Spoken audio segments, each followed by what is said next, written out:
he'd take the meeting. It's 7 o'clock. Yep. You ready?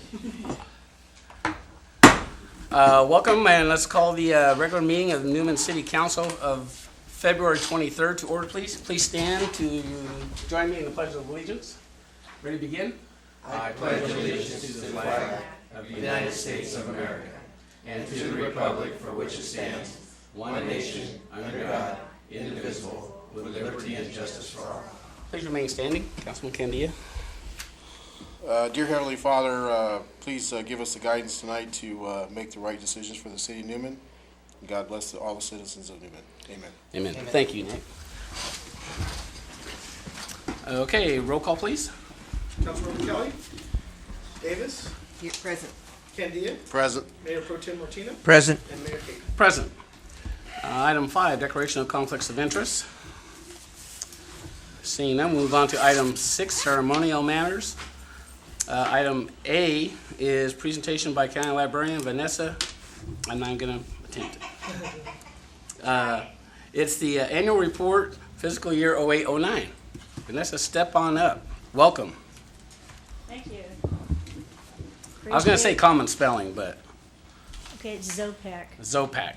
Yeah. I won't Zopac. forget. All right. Sounds here like we a go. skier. Well, good evening, council members and staff and esteemed members of the public. I'm Vanessa Zopac. I'm your county librarian. I'm here with the annual report for the library for fiscal year 2008-2009. The library has a real impact upon real people in this recession. One person said to us recently, "I've saved money by canceling subscriptions to magazines. I read them for free at the library instead. I do a lot of research, and I just researched how to lay paver tiles in our backyard, for example. So instead of hiring expensive workmen, I can do the work myself just for the cost of materials, and that's a big savings."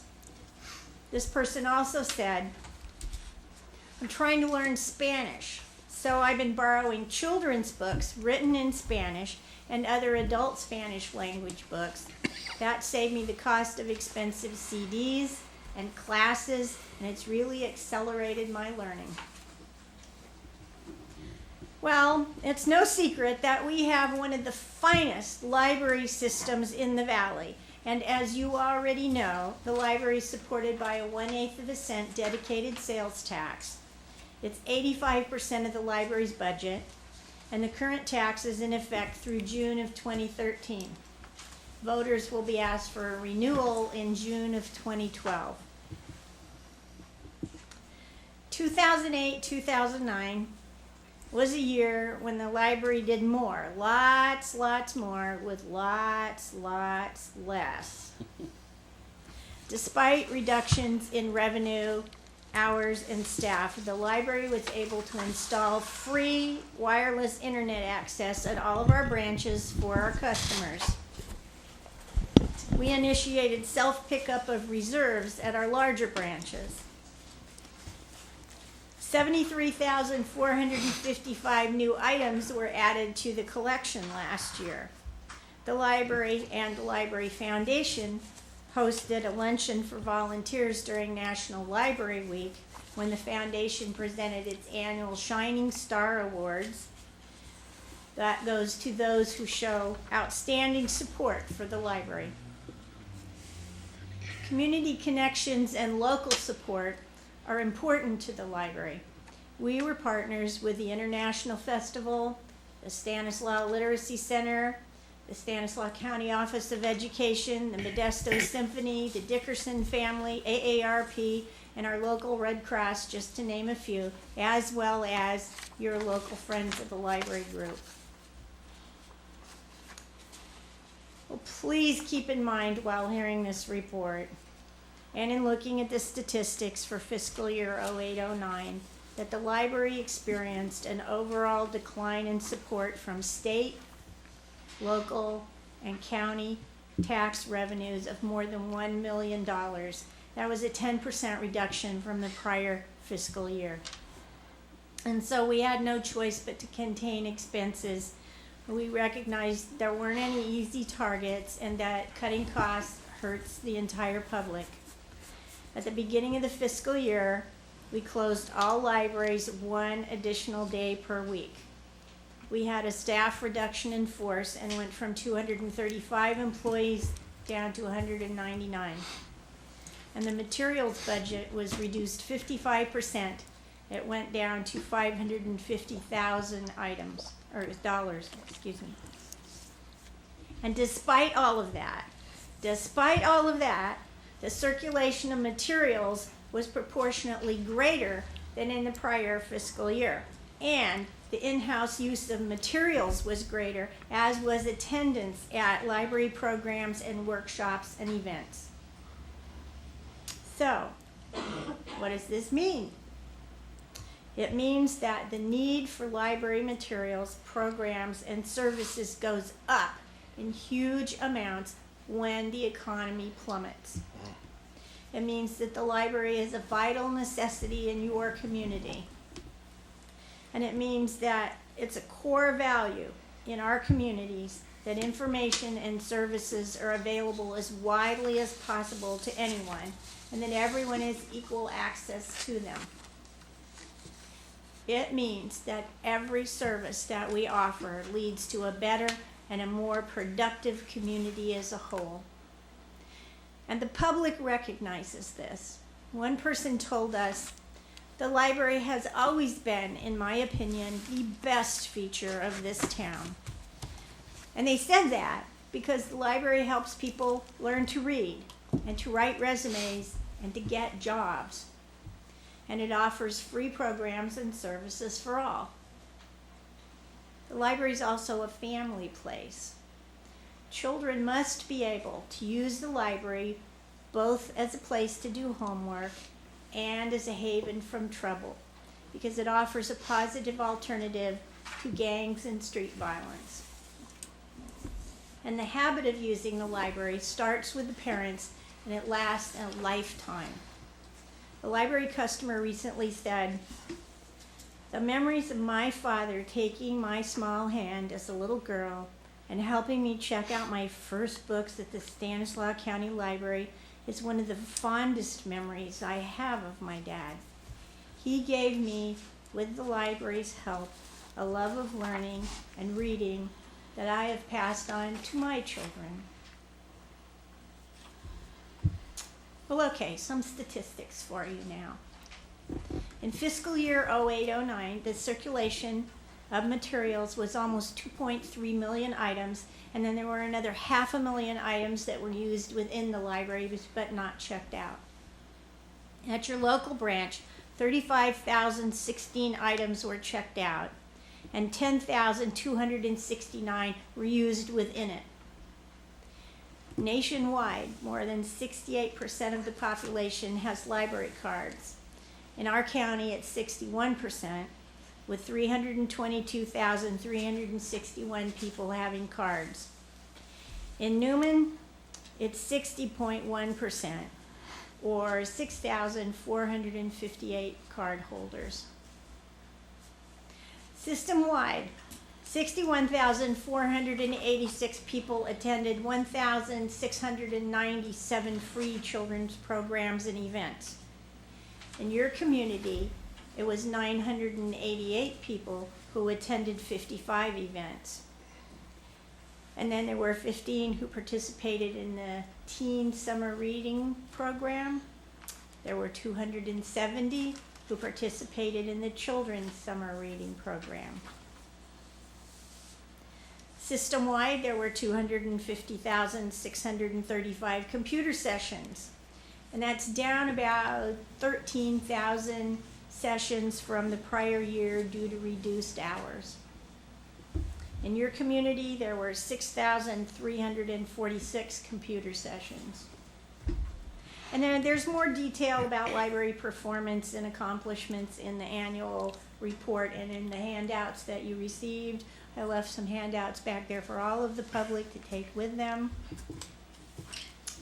And what it does is it demonstrates that your library was incredibly busy and a necessity to the residents of your community. And it shows that people that are actively seeking out the library now more than ever. And we know we're making a difference in people's lives. One of our literacy tutors called the library brain candy. Another person said, I call the library the poor man's university. I cannot afford college, but the library gives me the opportunity to learn at a small cost. Thank you for being there for me. So thank you and your community for appreciating and valuing your library. Thank you for recognizing the importance of the library and for investing your tax dollars in it. And I'm asking all of you to spread the word throughout your community about the value of the library to all of your friends and to your neighbors and to your constituents. And now it's my pleasure to introduce you to your local branch manager, Barbara Alexander, and also your friend's president, Cressy Marwer, couldn't be here because she just delivered a healthy baby boy.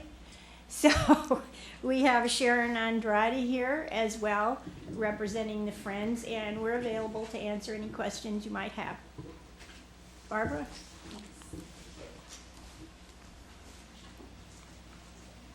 Good evening. For those of you who don't know, our library is right up the street, 2 blocks at the corner of Kern and R. Our hours are Tuesdays, we're open from noon until 8 p.m., Wednesday, Thursday, and Friday from 10 until 5. And unfortunately, we're closed on Saturday, Sunday, and Monday. In addition to all the wonderful books and magazines we now have about 7,000 DVD titles that you can order. You can request them. They can be delivered to Newman. We also have computers with internet access with printing capabilities for adults and children, and we are a Wi-Fi site. So for this audience here, just come on in. I also want to talk about a few events that we're having in March. Starting March 3rd, we will start up our children's preschool story time again. I do story time. We do it in sessions of 3 months. I've been off 1 month. Planning, and now we start up again on March 3rd at 10 a.m. This is for preschoolers. We dance, sing, and it's really good for kids who are going into the school next door, the preschool next door, because we teach them a little bit of everything, and then Mrs. Andrade and Mrs. Perry kind of fine-tune it. On March 9th in Newman, the cover-to-cover contest, which was formerly Food for Thought, or as our kids call it, In-N-Out Burger Contest, begins. And this is for kids 12 and under, children who love to read. The In-N-Out Corporation is sponsoring this to encourage children to read, and they get coupons and certificates for free cheeseburger, hamburger, fries. And that begins in Newman on March 9th. On March 12th and 13th in the library parking lot, we will have a used book sale. The Friends of the Library will be conducting this sale. Rain or shine, we will have this sale. And I just want to thank the people of Newman, and I want to invite you guys to come out. We have reference help, we have the computers, we have all kinds of books. If we don't have it, we can get it for you. Our library is very underutilized. I say this all the time. Please come support us so we can keep our library open. Thank you, and thank you for having us tonight. Thank you, Barbara. Sharon, you have something to say as well? Yes, I did. Good evening, everyone. I'm Sharon Andrade. I am one of the board members of the local Newman Friends of the Library group. I am here tonight to thank the city for submitting the encroachment permit to Caltrans, which is going to provide us with 2 library signs on Highway 33.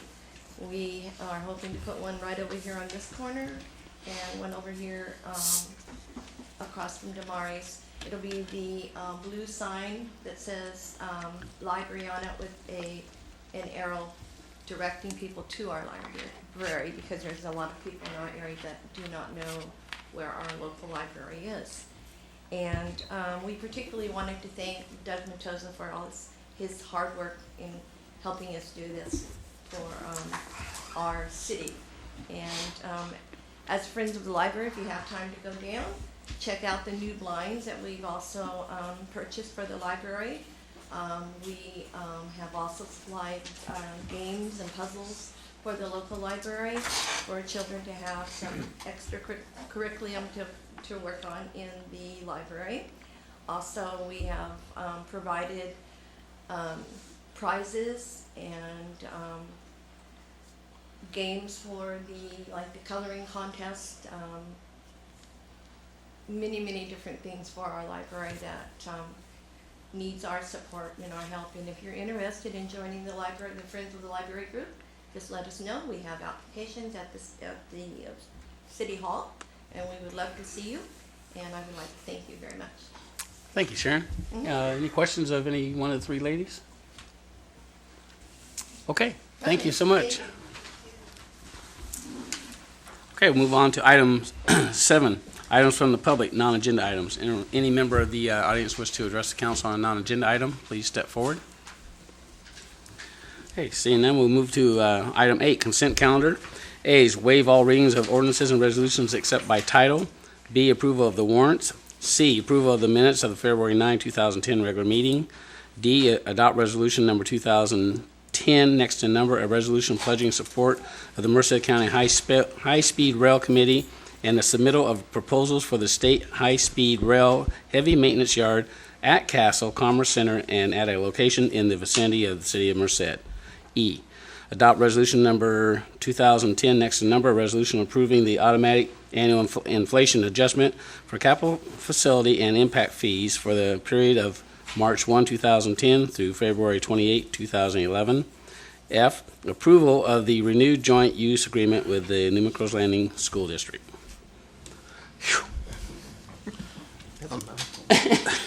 I'll make a motion, we approve the consent calendar as is. And motion, is there a second? I'll second that Motion motion. and second, all in favor? Aye. Opposed? Motion carries, thank you.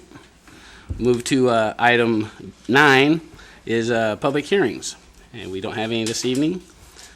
Move to item 10, regular business. Authorize a budget adjustment of $33,000 for the landscape and lighting district assessment and adoption resolution 2010, next to number, a resolution approving an amendment to the contract to NBS to provide Proposition 218 services for the landscape and lighting district zones 1 through 15. Michael? Oh, I'm sorry. Gardner. Good evening, Mayor and council members. Thank you. The item for you tonight, as you stated, is to consider authorizing a budget adjustment for $33,000 for the landscape and lighting district, and to consider adopting a resolution approving an amendment to an existing contract with our consultant NBS to provide services for Proposition 218 for those districts, zones 1 through 15. In conjunction with the Landscape and Lighting Act of 1972, the city of Newman has 15 zones within the district in various locations throughout the city. These improvements provided by the district include, but not quite limited to, the weekly operation and maintenance of and servicing of all the public landscaping improvements in those zones, consisting of the trimming and the pruning, weed abatement, some sidewalks, plant materials, pathways, irrigation systems, and lighting systems, etc. The purpose of this amendment, for this contract amendment, is to include a provision in the zones 1 through 15 for an annual inflation adjustment consistent with the Consumer Price Index. And also, one thing I didn't put in my staff report was to establish an annual district budget for the projected cost of maintaining all future improvements and maintaining the landscape and lighting maintenance in those districts, capital improvements, operating reserves, and capital improvement reserves. A proposal has been submitted by NBS, our existing consultant that helps with our annual engineers report for the district, for a cost of $30,000 plus an estimated cost of expenses of about $3,000 for a total of $33,000. This project was not included in the 2009-2010 budget. However, the city does have the funds in the landscape and lighting district necessary for this project, and this is not a general fund expense, this is an enterprise fund expenditure. Therefore, staff is recommending to council that they authorize a budget adjustment for the landscape and lighting district fund for $33,000 and adopt a resolution 2010, next in number, approving the amendment to the contract with NBS and authorize the city manager to execute the agreement. If there's any questions, I'd be happy to answer them. Any questions of Garner? Not. Council direction? I so move the authorized budget adjustment of $33,000 for the landscape and lighting district assessment and adopt resolution 2010, next number, approving an amendment to the contract to NBS to provide pre-proposition 218 services for the landscaping and lighting districts, zones 1 through 15. I'll second. There's a motion and a second. All in favor? Aye. Opposed? Motion carries. Thank you so much. Move to item B, adopt resolution 2010 next number, a resolution awarding a contract for the water rate and connection fee study to Ecologic Engineering and authorize the city manager to execute the agreement. Erner? Thank you, Mayor. Good evening, Councilmember and Mayor. This item, as you said, is to consider adopting a resolution awarding a contract to Ecologic Engineering for a water rate and connection fee study. In September 2007, the city of Newman completed a wastewater and water rate study, and as a result of that study in 2008, there was a Proposition 218 process that was completed, and the city raised their water rates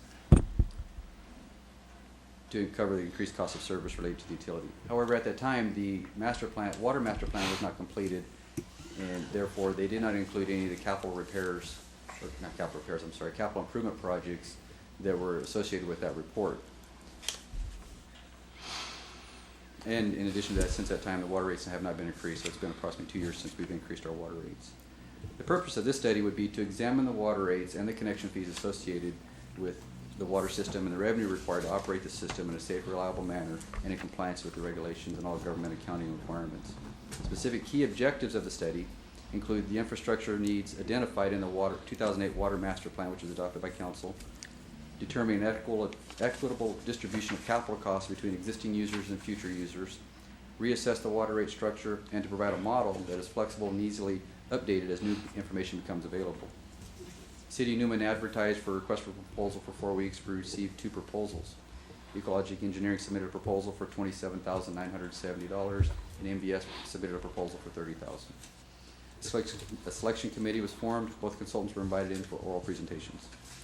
As a result, 2 of the 2 firms in their oral presentations, the selection committee determined that Ecologic Engineering was the best firm for the water rate connection fee study. They have the experience and the qualifications necessary to perform this type of work. In addition, I was able to negotiate for 2 additional items to be included at no cost to the city. For an estimated cost of $4,728, we get for free a rate fee comparison and implementation support for the project. So normally we would get paid, that would be $32,000 roughly. We're getting it for $27,970. So in conclusion, the city advertised and received proposals for the water rate and connection fee study. Ecologic Engineering has been determined to be the most qualified consultant. Therefore, staff recommends the council adopt the resolution awarding contract to Ecologic Engineering, estimated cost of $27,970, and authorize the city manager to execute said agreement. At this time, I'll take any questions you may have. Any questions of Garner? Council direction?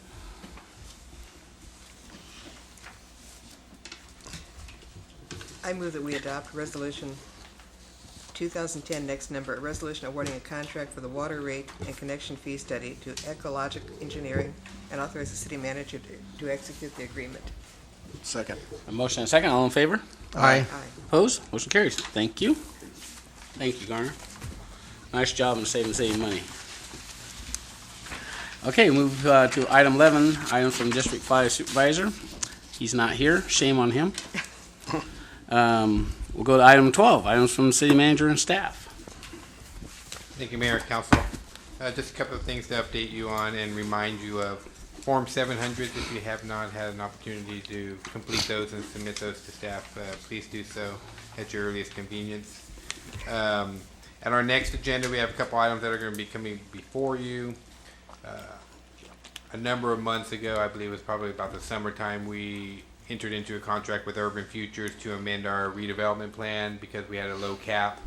The first of those are going to start coming before you, and you'll probably see a series of reports and resolutions come before you over the next 3 to 5 months. So the first ones will be March 9th, though, as we go through that process.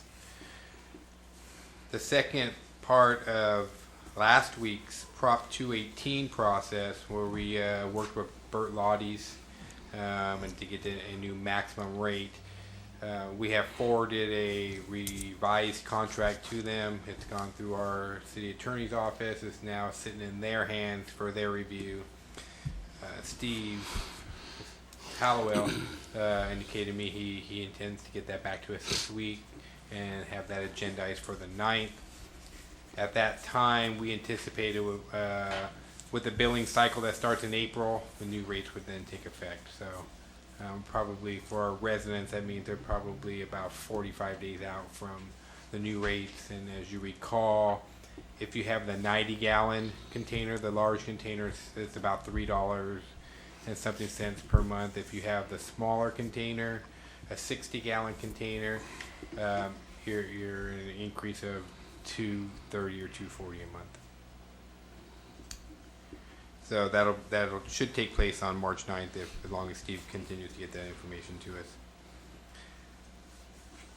Also, we will have a bid opening we talked about the Howard B. Hill Park, and if any of you have driven by that's the one at Merced and Inyo where it goes there. You can see there's some progress being made there. But part of that, as you recall, originally that grant money was taken away from us, but because prices came in so low, the council elected to move forward. Well, subsequent to that moving forward,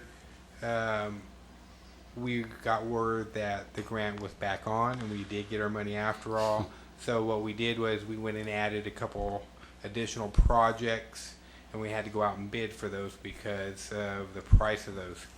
So on March 2nd, we're having an opening to install the 2 parking lots and a wall for the property owners that back up to that. So in all likelihood, that could come before you on March 9th. We open bids on March 2nd, once our engineer has to review all the bids and all that, make sure everything's in place. So I anticipate March 9th that'll come before you for an award of that. What we're trying to do right now is just trying to finish up a lot of the work that's done. You hate to have 2 separate contractors in there at one time trying to compete to finish their jobs at the same time, and then they start blaming things on each other, and that's never any good. Also March 9th, as you can see, this meeting is really developing. We hope to submit to you pre-qualification standards for our plaza project, and what that means is we're trying to ensure that the bids that come in for the plaza project are by qualified contractors, meaning people who have done this type of work before. What happens in the public bid process is sometimes people will come in super low with the anticipation that they're going to get you in the change order process, and maybe they're not necessarily qualified, they haven't done a lot of these jobs before, and it's really not in the best interest of the city to go that path. State law allows us to pre-qualify bidders prior to them coming in, and that just ensures that all bidders that are coming in are qualified and meet a certain level of qualification, I guess you could say, in order to participate in our bidding process. These are standards that are set by the state, so we're not going to adopt them for all projects. It's our opinion that projects that are rather large will come in and adopt a resolution using the pre-qualification standards ahead of time. This project is one of them. If we're successful with the grant, Prop 84 grant that we're submitting, and we got a resolution from you last time for the aquatic center, that would be another type of project. Sidewalk infill project, probably not necessary to do a sidewalk infill project because about $100,000. So anyways, we'll submit those for your review and potential approval on March 9th. And then lastly, PMC, we are updating our capital facility fees, our impact fee program. So we're probably about 2 to 3 weeks out from submitting that to the public. We're letting them go through a review process, submit it to the building industry, let them look at it, let them look at our nexus, let them look at all of the methodology that we use to calculate those fees, get their concurrence, and then we can bring that back before you. And then just the reminder, March 12th will be a furlough day for the city. It's a Friday. So, and I can remind you of that again. So, with that, I can answer any questions that you may have at this time. Any questions of Michael? Michael, just one, that wall that you're putting up, has it been determined the height of it yet? I know there was some question about that. There was, and what we did was we designed 2 walls, a 6-foot and a 7-foot. That way, the option will be there for the council, and we can see what the price structure is and see what we can afford. If we can afford the 7, maybe we like to go the 7. You know, 1 foot doesn't seem like a lot, but when you start getting in the footings and the extra engineering and rebar and concrete that goes into it, we just want to see what the price difference was between those two. So we heard the council and they wanted both options, so we intend to provide you both options in the bid.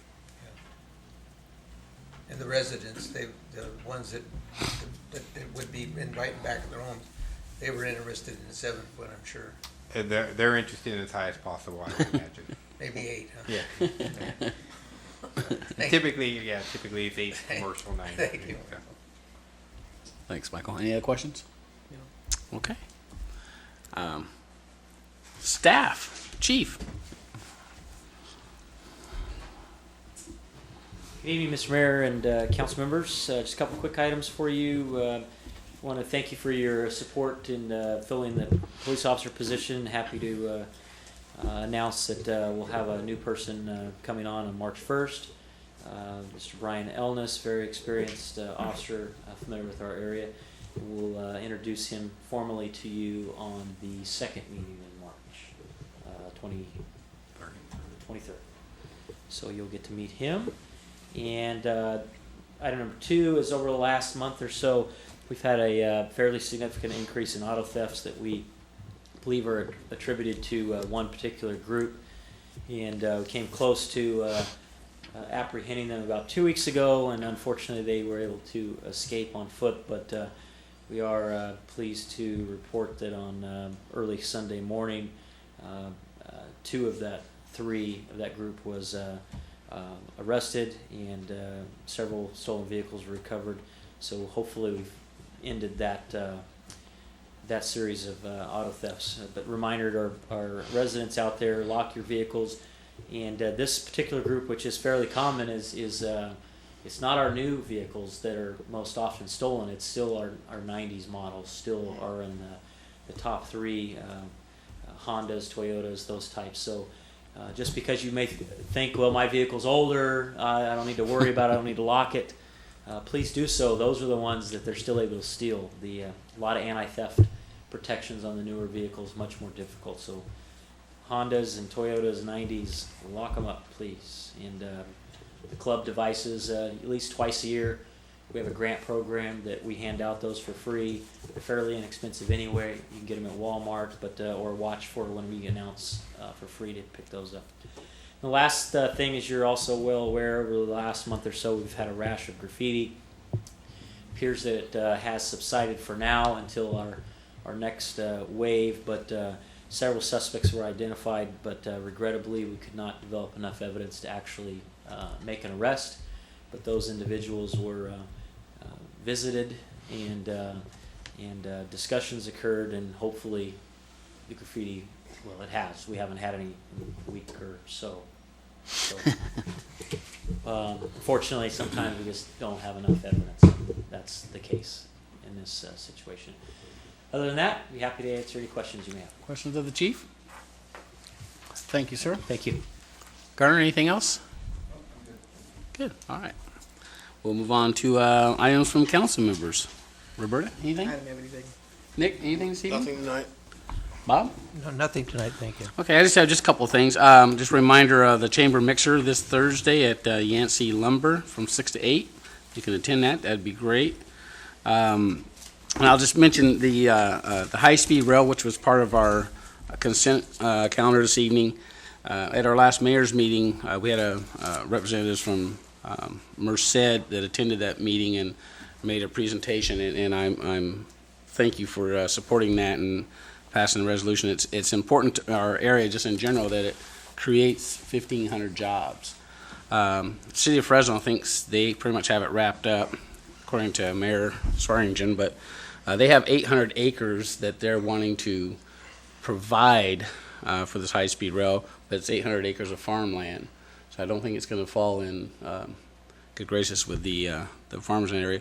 And Castle is obviously a perfect choice and location for this high-speed, heavy maintenance facility. And so On the 4th, there's a press conference in Merced, which I'll be attending. All 9 mayors of Stanislaus County have passed resolutions, hopefully throughout their council meetings, and draft a letter of support that will go before the High-Speed Rail Committee. And I'll be attending a press conference on the 4th in Merced at 4:30. Then there's a dinner later that evening at the fairgrounds as well. So thanks for support on that. And I think it's important to our area, although it's in Merced, but hopefully some of our locals, if it does get there, will be able to get some good, and they're going to be good paying jobs. So we'll keep our fingers crossed for that.